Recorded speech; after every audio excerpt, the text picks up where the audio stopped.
صبح بخیر ناظرین، میں خدا کا خادم پاسٹر آصف احمد صادق آج کی خوبصورت صبح آپ کی خدمت میں خدا کے زندہ کلام میں سے پر امید پیغام لے کر حاضر ہوں اور خدا کا شکر ادا کرتا ہوں اس ایک نئی صبح کے لیے، نئے دن کے آغاز کے لیے۔ آئیے اس نئے دن کا آغاز ہم خدا کے زندہ کلام کی رہنمائی میں کریں۔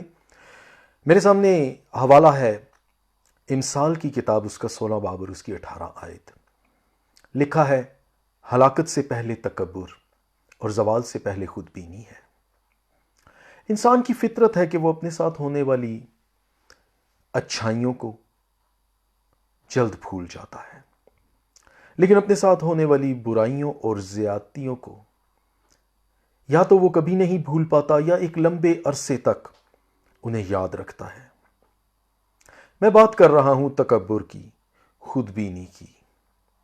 تکبر اکثر اوقات زیادہ علم، شہرت اور جاننے کے باعث پیدا ہوتا ہے، اور اسی طرح خود بینی، شہرت انسان کے لیے پھندا اور گراوٹ کا باعث بن جاتی ہے۔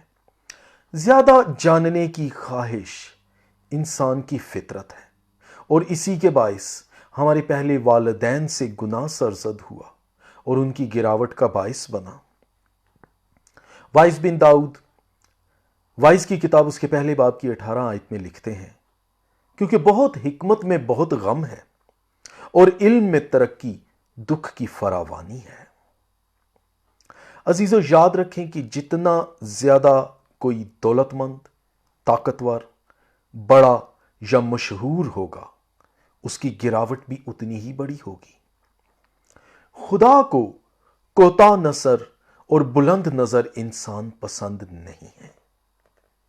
کیوں نہ ہم اس بھید کو عملی طور پر حلیمی اور خود انکاری کے وسیلہ سے سیکھیں۔ عزیزو، اب فیصلہ آپ پر منحصر ہے کہ آج کے اس خوبصورت دن کو آپ تکبر، خود بینی اور خود پسندی کا شکار ہو کر ضائع کر دیتے ہیں، یا پھر خاندانی، معاشرتی اور اخلاقی بقا کے لیے اپنی انا اور خود پسندی سے انکار کر کے حلیمی اور شائستگی کو موقع دیتے ہیں، اور اس طور سے اس ایک نئے خوبصورت دن کو مزید خوبصورت بنا دیتے ہیں۔ فیصلہ آپ کا ہے۔